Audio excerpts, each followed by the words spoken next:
Russia's war in Ukraine is reaching a new and dangerous phase. The Kremlin has started mobilizing hundreds of thousands of troops to shore up a battered Russian army, while Vladimir Putin is ramping up threats of nuclear war. These reckless nuclear threats must stop immediately. Vladimir Putin sets to illegally annex 4 occupied territories in Ukraine. Critics dismiss today's vote to join Russia, held in Russian-occupied Ukraine, as a farce. There are fears that Russia could annex those areas by the end of the week. Outside observers remain concerned that Russia is annexing territory as a way to extend their nuclear weapons umbrella over occupied territory. That could be an attempt to slow down a Ukrainian military offensive that has pushed the Kremlin to the brink. Calling up 300,000 reservists to go fight in a war that a lot of people don't understand why they're fighting is a very dangerous political move, but he thinks it's necessary because he's losing on the battlefield.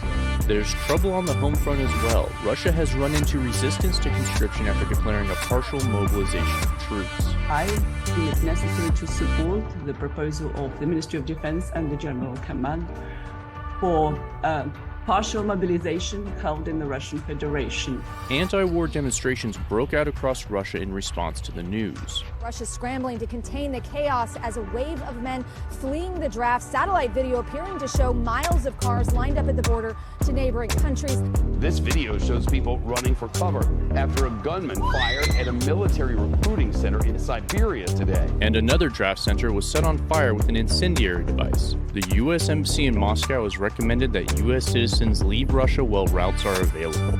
Meanwhile, Europe faces an energy crisis as winter approaches, and Nord Stream 1 and 2, a pipeline from Russia to Germany, is suffering from suspicious leaks that German insiders have alleged are possibly sabotage. Powerful explosions rattled the Baltic Sea before the European authorities discovered unusual leaks on the 2 Nord Stream pipelines. The fate of Ukraine could be decided in the coming weeks as winter begins in eastern Europe. It is to see signs of Russian escalation, including new forces arriving at the Ukrainian border. As we've said before, we are in the window when an invasion could begin at any time, should Vladimir Putin decide to order.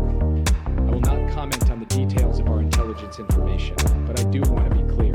It could begin during the Olympics, despite a lot of speculation that it would only happen after the Olympics. As we've said before, we are ready either way. We are ready to continue results-oriented diplomacy that addresses the security concerns of the United States, Russia, and Europe, consistent with our values and with the principle of reciprocity. We've continued to make that clear to Russia in close coordination with our European allies and partners.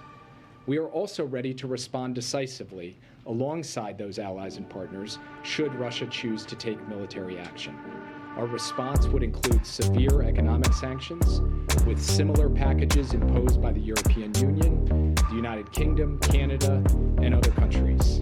It would also include changes to NATO and American force posture along the eastern flank of NATO, and it would include continued support to Ukraine. The President held a secure video conference today with key allies and partners to coordinate our approach to this crisis.